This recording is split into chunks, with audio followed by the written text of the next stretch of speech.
Hey everybody, just want to say hello. It's Johnny Mac over here, and I hope you guys are ready to do some playing. You have your guitars in your hand and you're all tuned up. Today we're going to be doing some playing, and we're going to start out with just working the minor blues scale for a second. We're just going to do it right over these chords, like this.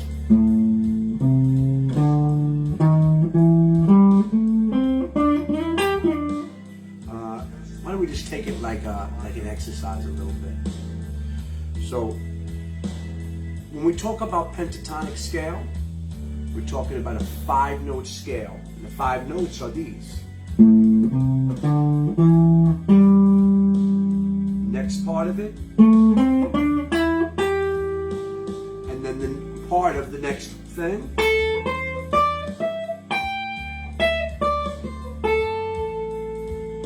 That's the minor pentatonic scale in the key of A. I'm at the 5th fret. Okay. With the extensions,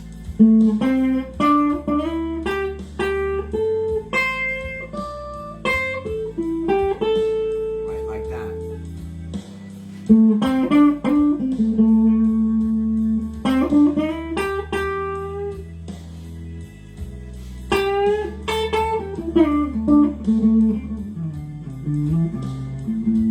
Again, those are all part.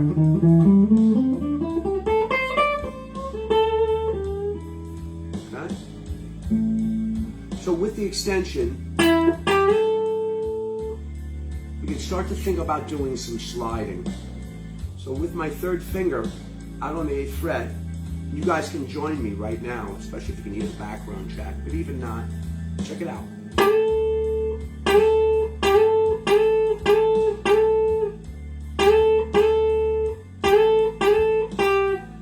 8th fret to 10th fret, slide on the 2nd string, key of A. Sliding from the 7th to the root, from G to an A.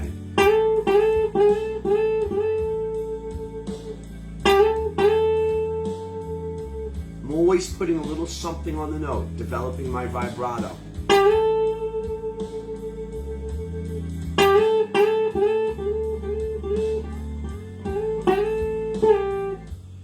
Try it the opposite way.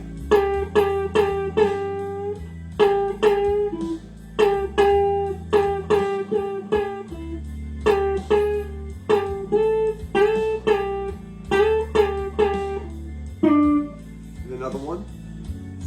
3rd string, 9th fret to the 7th fret.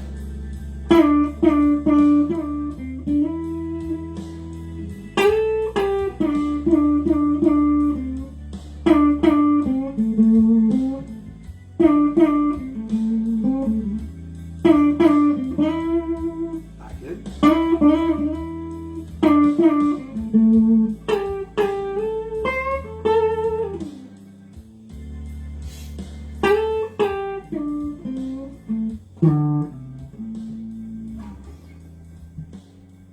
going to bring you back to the top over here. So you see how we're kind of rolling here. So we're talking about the use of slides on the minor pentatonic blues scale.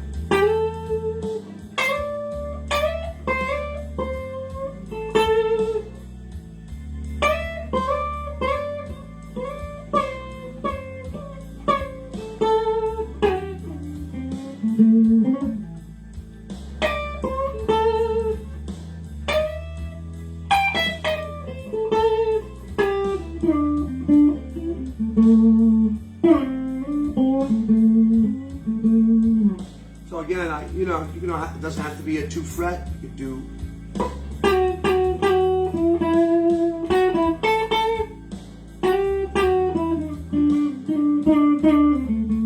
You could do a half step. When I say half step, I'm talking about the distance between 2 frets.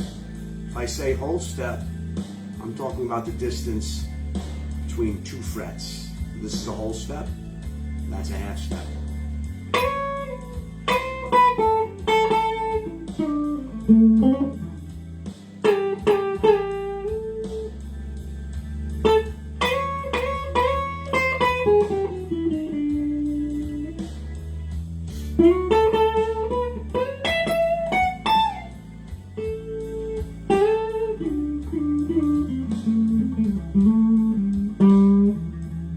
We're talking about sliding, that falls under the category of articulations. We're articulating notes a certain way, and that slide is another one, is one way. Another way is hammer-on and pull-offs. Most of you guys know what that is, so I'm not really going to talk about it too much, but we all know how effective that is.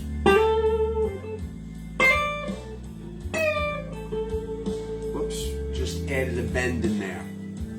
Talk a little bit about bending.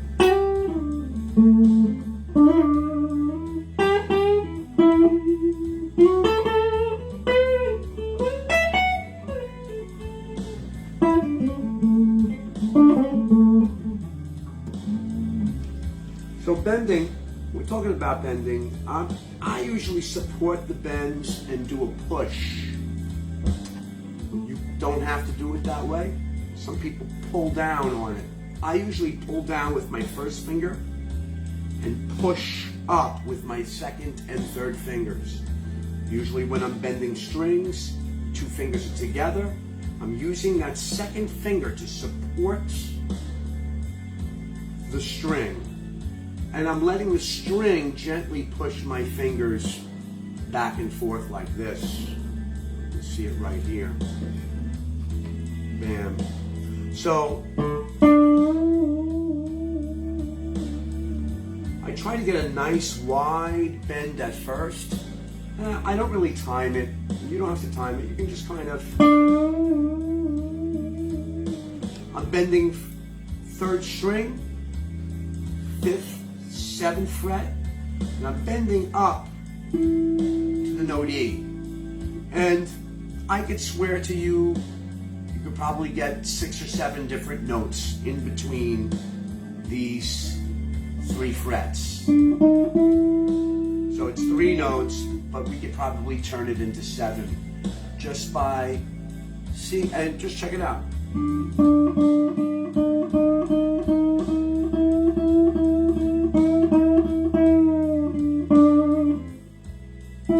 There's the note.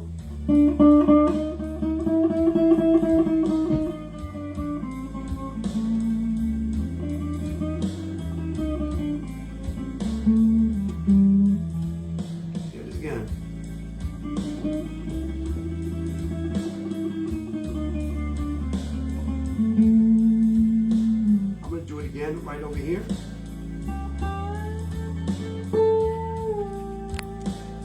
Bending through here, 2 fingers.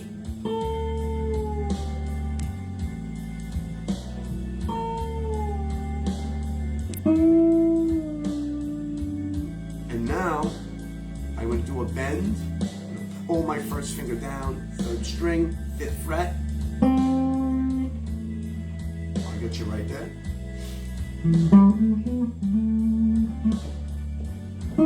Right over here.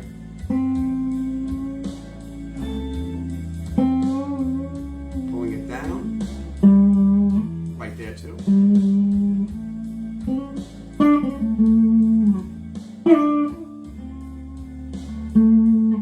I can back off a fret.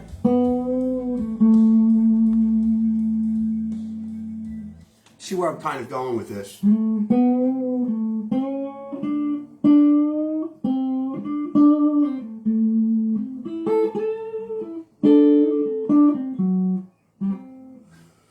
So when we're talking about the blues, and right now we're just talking about a regular 12-bar blues, A, D7 or D9, back to an A chord.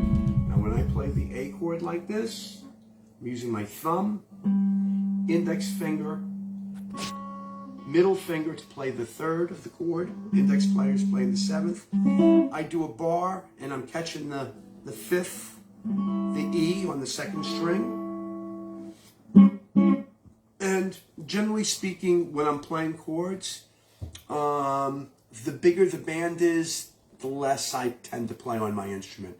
So generally speaking, I work with a keyboard player and a strong bass player. So when I'm playing, a lot of times my chords are about this big. I use my thumb.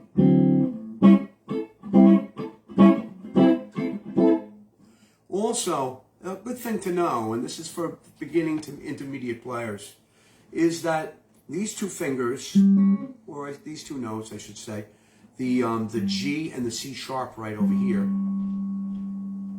5th fret, 4th string, my first finger, 6th fret, 3rd string with my 2nd finger, that represents an A chord right there. It's the third and the 7th of the A chord. The C sharp being the 3rd, the G being the 7th. Here's the root.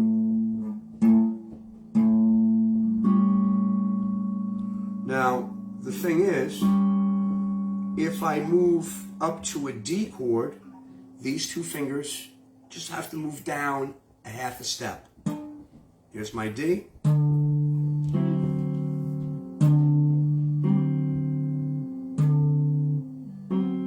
Now, the notes have reversed themselves. Now my first finger is the 3rd, or F sharp, and my 2nd finger is the C, which is the 7th of the D chord. So here's this. Change to a D. Okay. So the thing that's, when I was first starting to play, that I knew that the blues scale and pentatonic, I knew that would work over the entire blues, and it does for the most part. Every single note you can use. But I did hear other players use different notes to express themselves. And one of the first ones, the obvious one to me, was the use of the major 3rd. So in the minor blues scale, the minor 3rd is a C right there. And if I'm playing an A7 chord, there's a C sharp in that chord. So I was always, why is that? Two of the same, a minor and a major. I didn't understand it. Even when I heard Jimi Hendrix do it. Right over there. It is A7 sharp 9 or E7 sharp 9. And that's what the chord is. This is the sharp 9th. A, B is the 9th. A is 8 or root 1, 8, 9, sharp 9. So the answer is you can use the C sharp and the C all within the same thing. And that's why you hear, sometimes you hear these kind of things happening. So C, C sharp, E, A.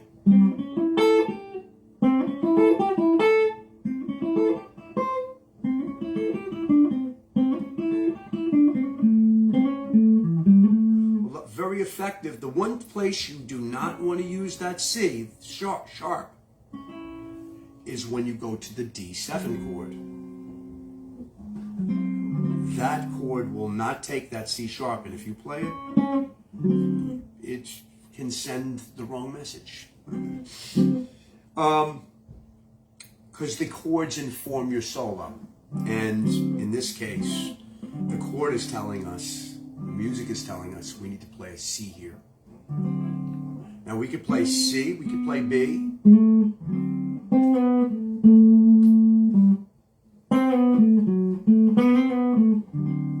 And then when we go back to the A7,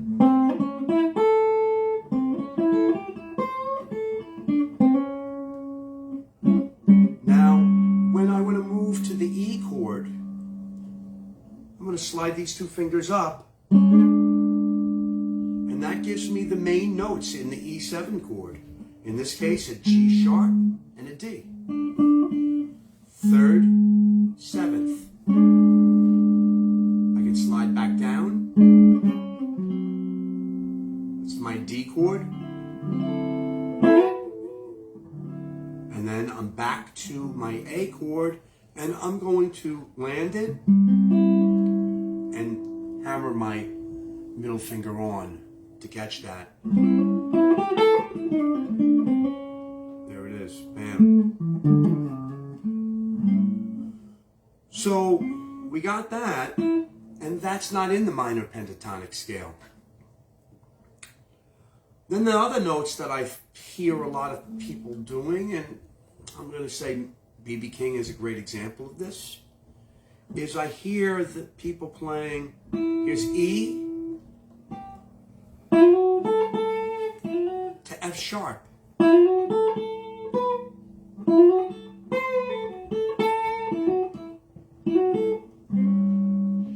It works right over the chord. It's not in the minor blues scale. Nope, so that note and this note are far into that scale.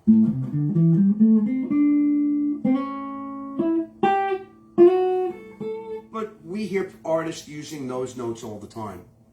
And so when in the answer of where does that come from, it comes from the major pentatonic scale. So we're going to take a couple of seconds and I'll describe to you what that is. The major pentatonic scale in this case is starting on with your first finger on the 6th string. It's the same shape as the minor pentatonic scale. 1 3 1 2 1 4 1 3 1 3 1 3 1 4 1 4.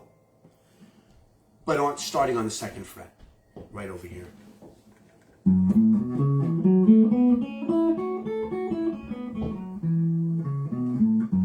So this all works over that scale, and the only thing is that the home bass note changes. If we're in like the A minor pentatonic scale and we're playing an A, my 3rd finger is landing right on that A, and that's what I call a home bass note. It's the A. It's the key of the song. So you could hit that at almost any point, and it's rocking. And if you do it with a little energy and a little expression, that can be very, very effective. So where is that note, home bass note, when you're doing the scale? Right there, pinky.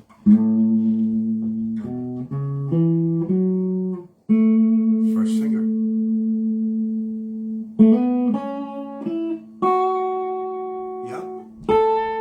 Check it out. When we do the extensions, the same ones that we did here.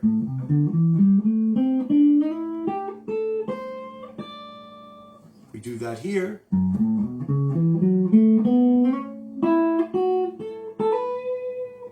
You see that all of these notes are in the major pentatonic scale. So the chords of the song, the A major chord, of course, that A major pentatonic is going to work with this chord. I I can add my bends.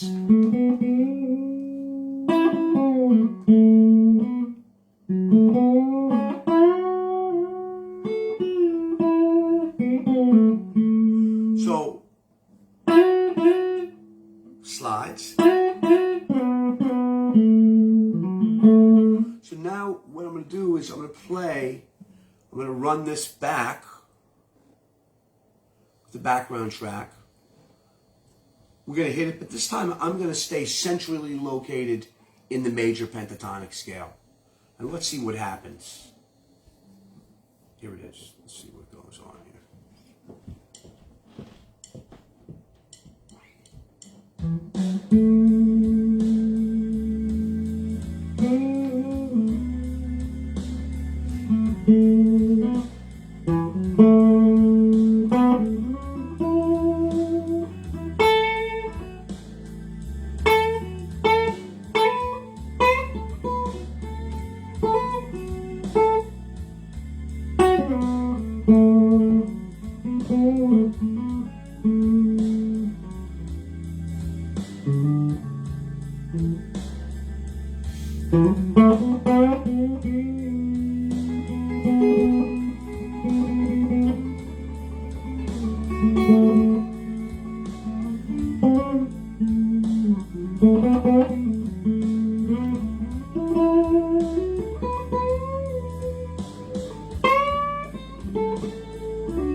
So why don't you join me? We could play this. You could use the same slides.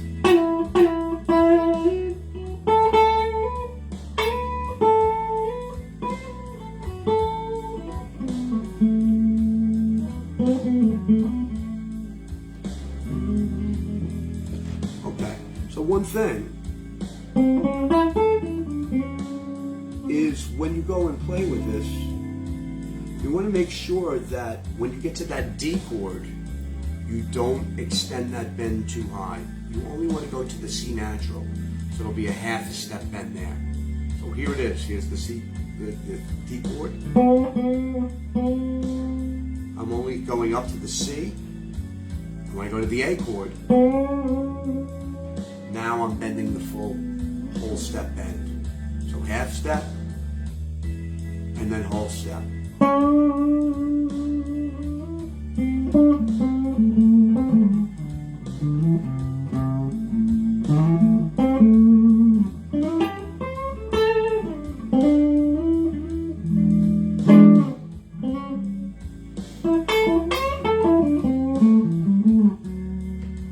Right there, 1/3 of the chord.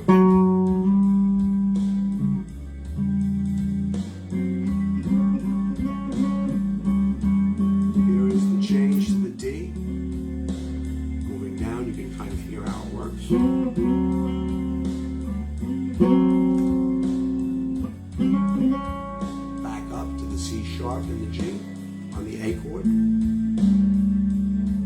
to my E,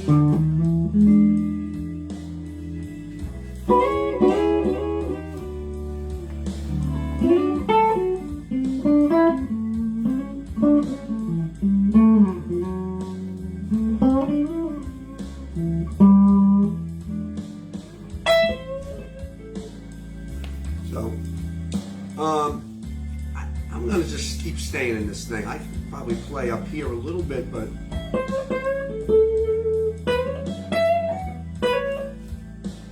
you can slide all the way up. Let me talk a little bit about sliding here for a second. So for, I guess, a beginning player, intermediate player, yeah, not today. No. Oh, so let me talk about this right over here too. So people are interested in, I'm not using a pick over here. And, you know, I use a pick a lot. I go back and forth with it. Tonight just so happens I'm not really using one. And I just feeling like the texture of my thumb hitting the strings. You can use whatever you want. Just a little bit about the guitar and what I'm doing here. With this, this is a Gibson mid-70s. These pickups are relatively new on there. They're Seymour Duncan's. And I have 10s on the guitar. These are 10s on this. Diodarios are what I use on strings. And right now I'm playing through a very small Fender practice amplifier. That's not tube or any kind of thing like that. And the sound of the background track is a YouTube video. I should probably post the track for it. It's slow blues guitar backing track in A. It's got a picture of a Strat with black pickups on the front. And I'm just running that through a Bluetooth speaker. So I hope you're hearing everything correctly. And if there's anything that you want to hear me do, or you're wondering about, now would be a great time to ask questions. I'd be happy to answer anything that you have, any questions that you may have.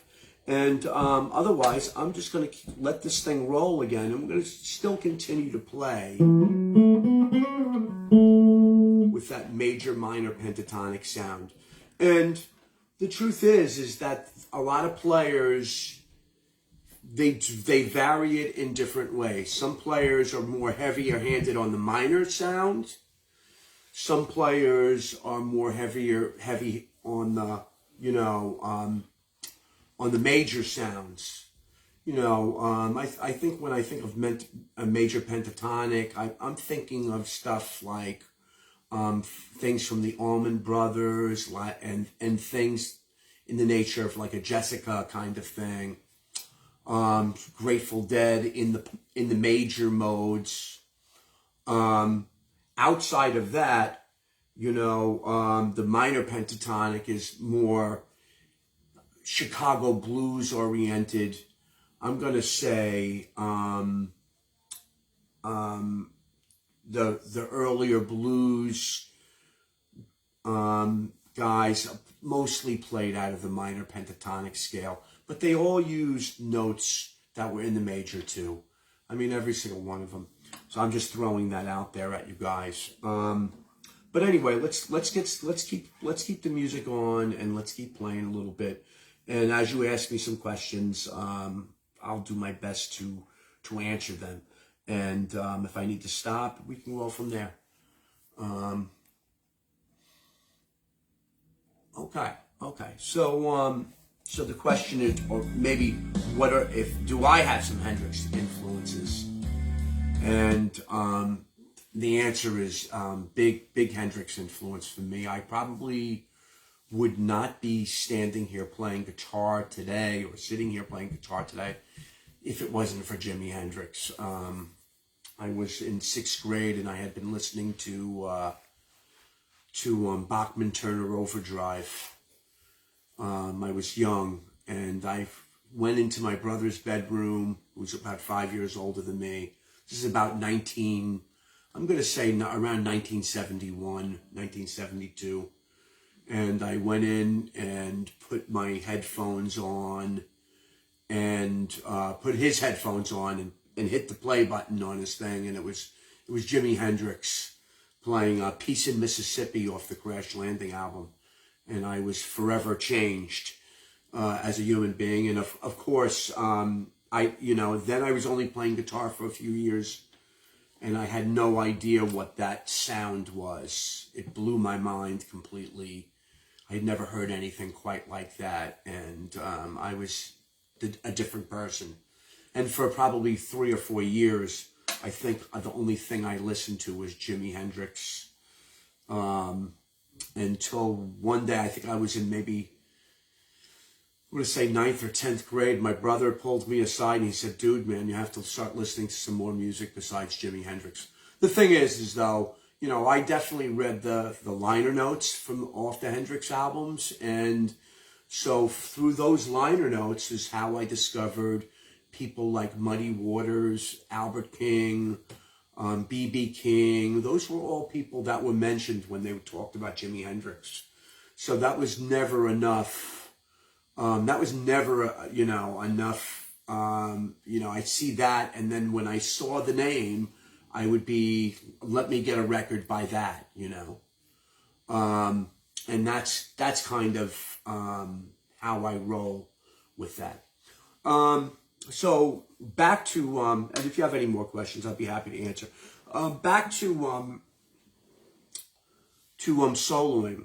And one of the things that people do ask me, and things that I do when we're playing is how do you come about the phrasing?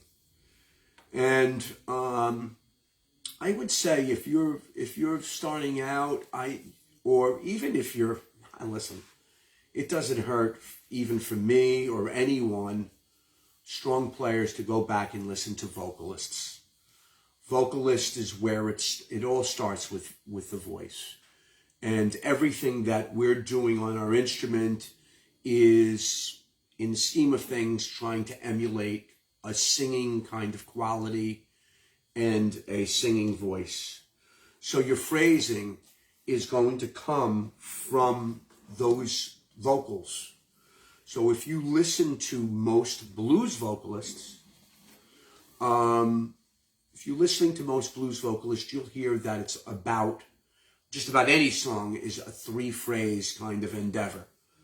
You know, there's the first 2 phrases, and then there's the final third phrase. So a lot of times the first phrase is the same. It repeats itself.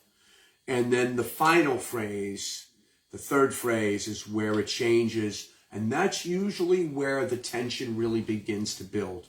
The tension usually builds in the last, I'm going to say the last 3 or 4 bars of the blues is where it really can really gain momentum and go. So that being said, I'll play a little bit for you and just lay down a vocal. There's a. I'll play out of a vocal phrasing. Hey, Mr.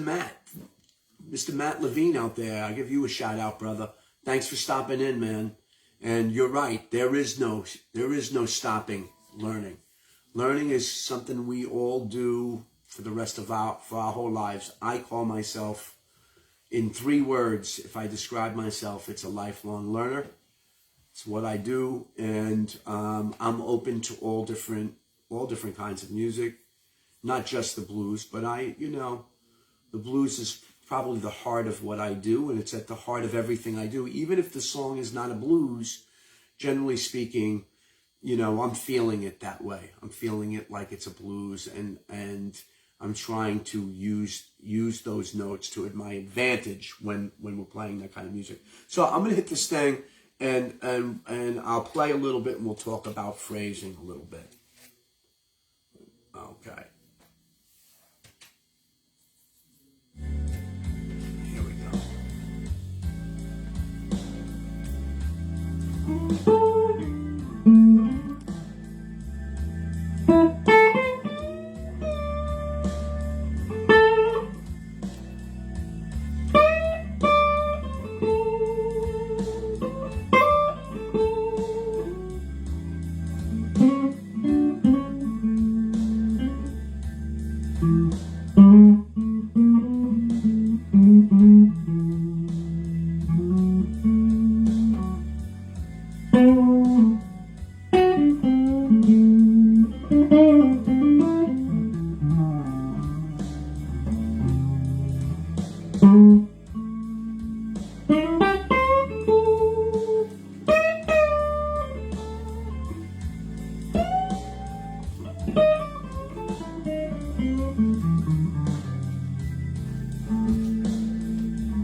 That's phrase 1.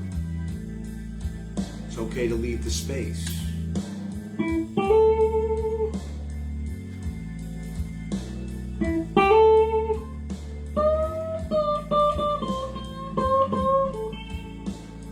Phrase 2. Here's phrase 3.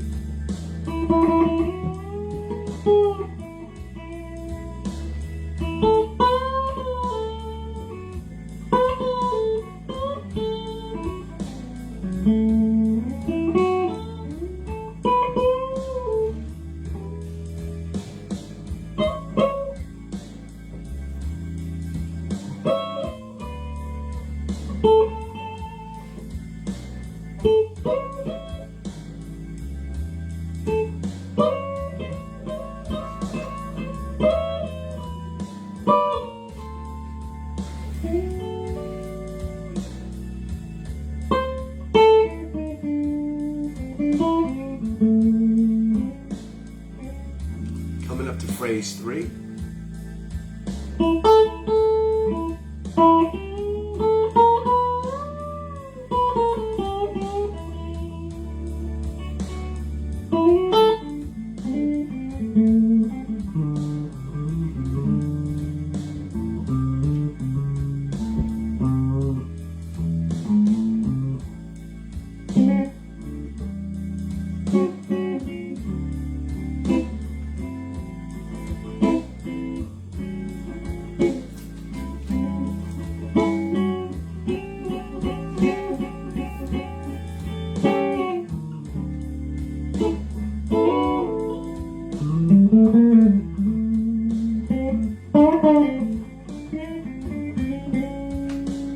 Major third. When I go to this, at the 5, I'm just looking for interesting notes to play.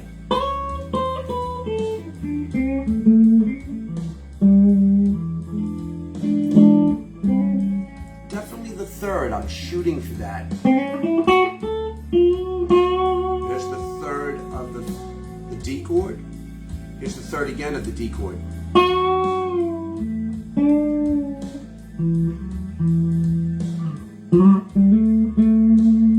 Again, the root note is always available. Using blue note right there. You know what? I'm going to stop right there for a second. So, a couple of things. When we talk about the pentatonic scale, a lot of people get that confused with the blues scale. They go, oh, it's the blues scale. So, they're very, very similar. And there really is only one difference between a pentatonic scale and the blues scale. The pentatonic scale is 5 notes. In this case, A, C, D, E, G, A. And in the blues scale, we're adding a E flat in there. So it's going to be this. A, C, D, E flat, E, G, A, B, sorry, C, D, and now D sharp or E flat to this. So a lot of times you'll see, a lot of players do this. I do it a lot.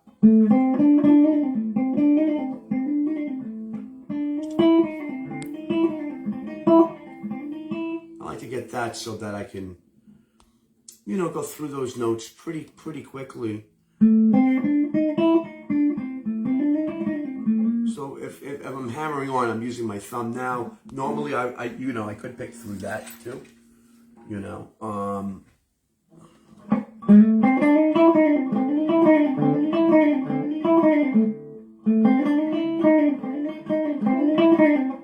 So what I'm doing right there is a lot of hammer-ons. Pick, hammer, hammer, pick. then back, pick, pull off, pick.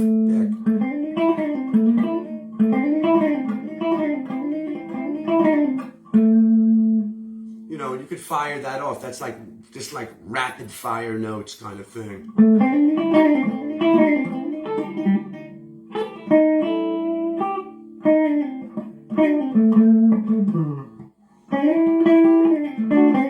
When I do use a pick, I wasn't planning really on talking about this, but you know, I like to use my second finger to help out a little bit.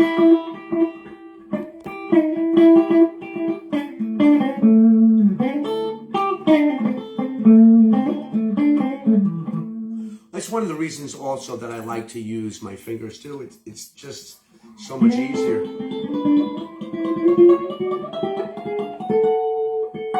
To get that kind of thing. But you could do that. I'll let plenty of people get that with the pick.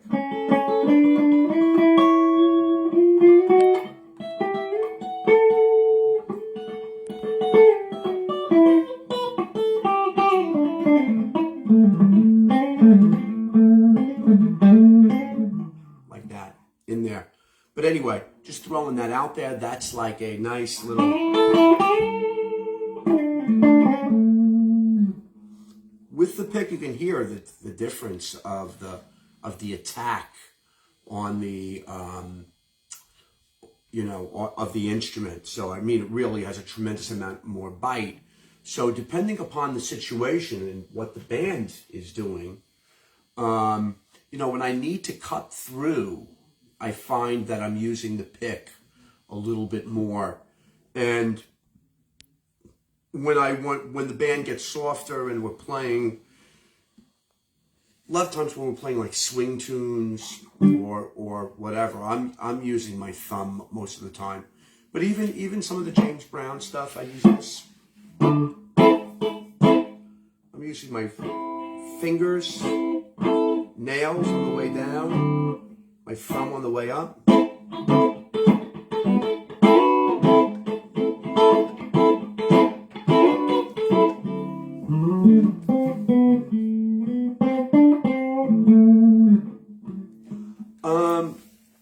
You know, when I'm playing, so one thing is when you got,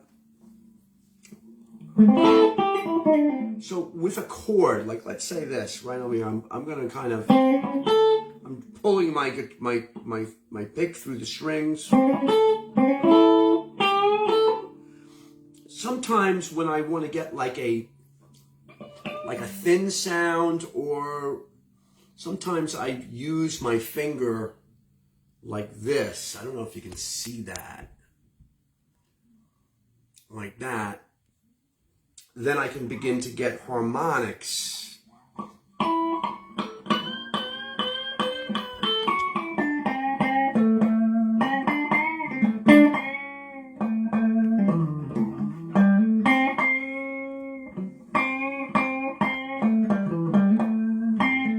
So I'm using that, it gets a little harmonic.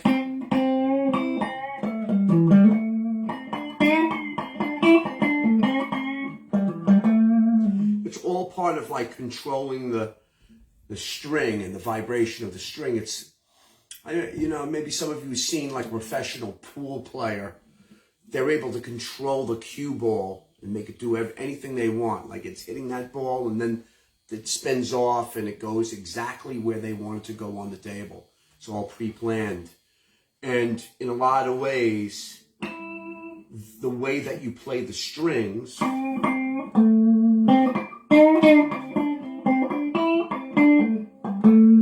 it's like we're controlling the vibration of the string by the way we're picking it. So I'm using the finger to like mute it almost.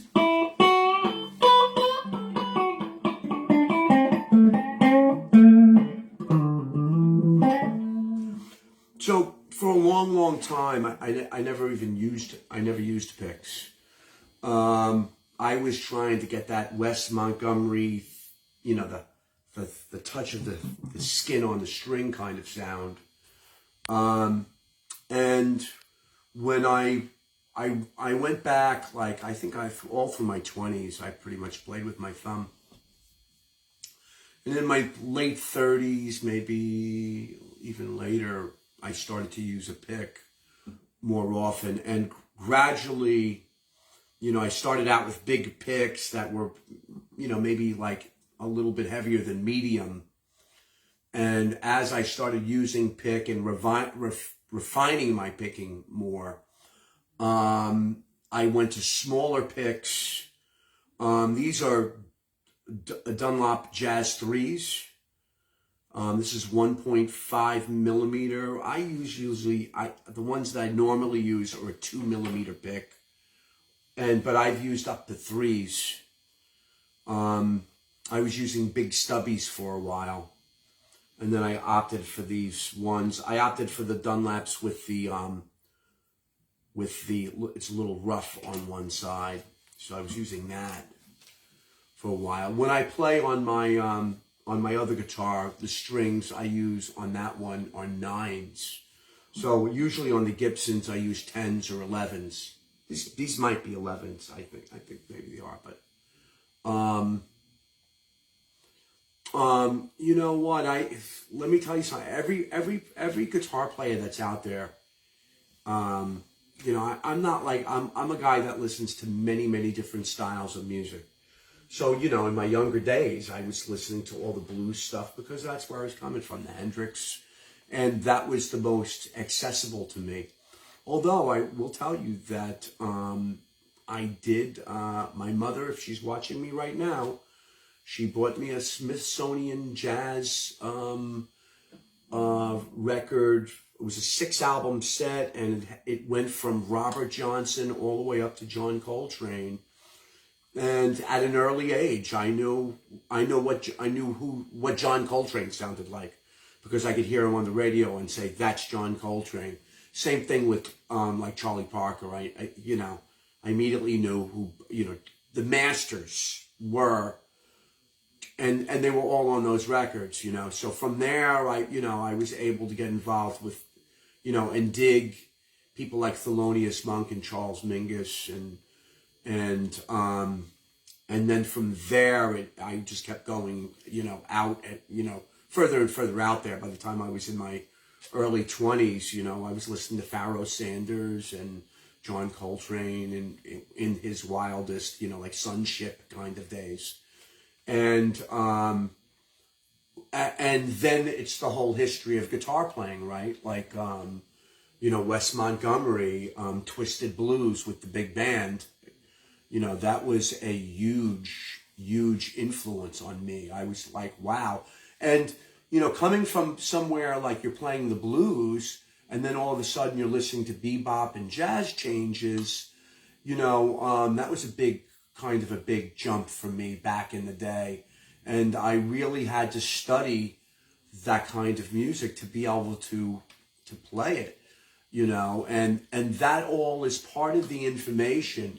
You know, it's like becoming an informed soloist is when you're studying, you know, Charlie Parker licks, or B.B. King licks. It's all part of the same musical heritage, you know, and there's a similar feeling in both styles of music. Just one is oh yeah, we'll talk about that too. One is, you know, I'm playing, I try to play a lot of different kinds of music because it keeps everything open, you know, from reggae to jazz. I'm interested in all. If it's swinging and it's hot, I'm digging it.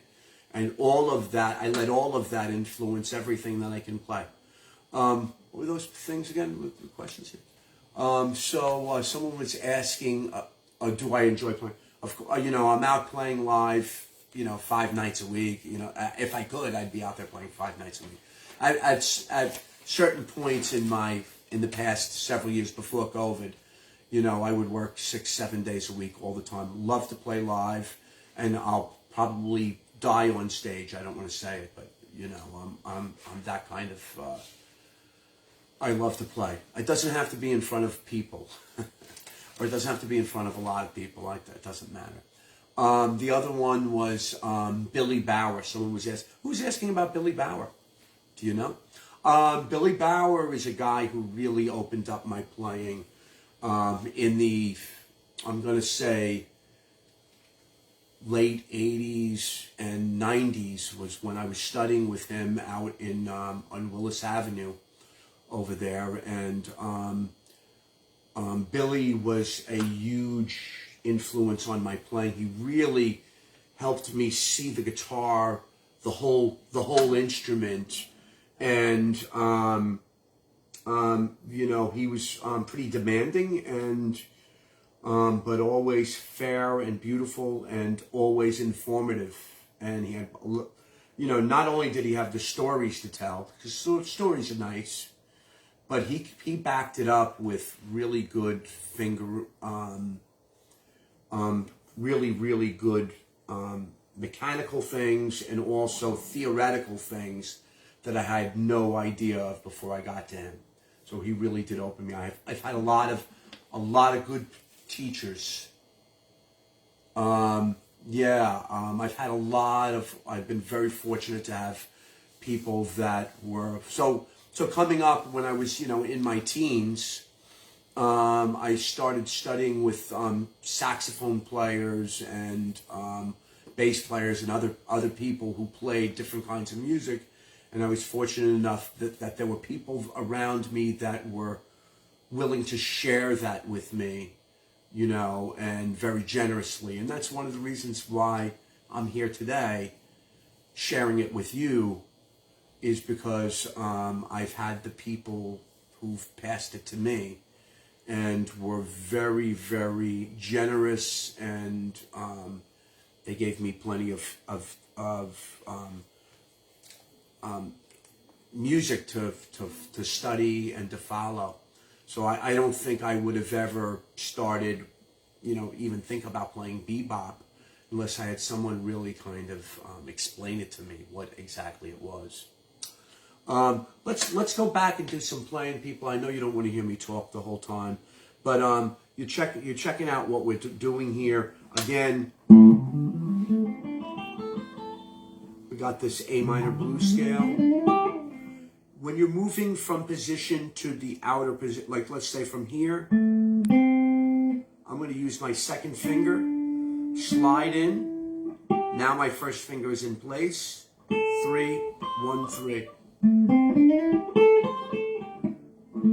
On the way down, using my third finger.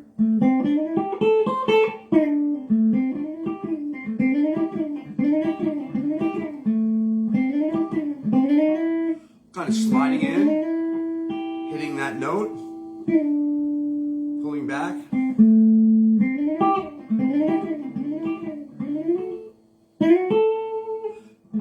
One more thing, I'll just show you this. The B.B. King, you know, the B.B. King area on the guitar is, if I'm in the key of A,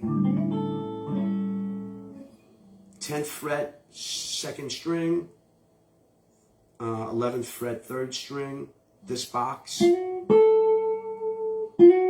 Looks like I'm playing out of the D.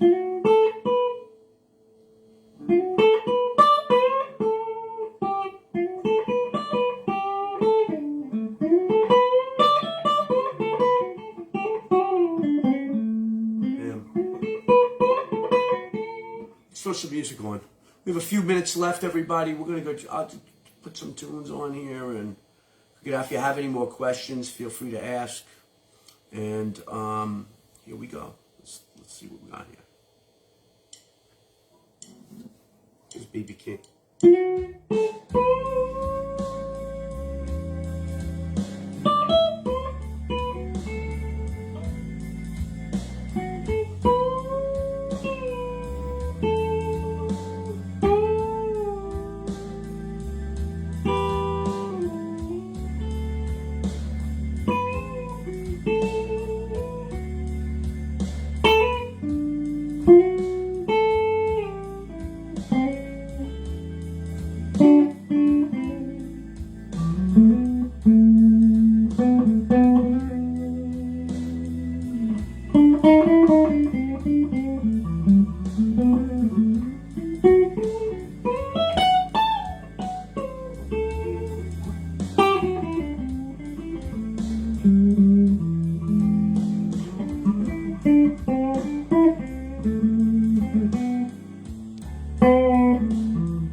There's that same slide.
Hey guys, I just want to say it's been nice hanging out with you all tonight. I hope you all enjoyed yourself.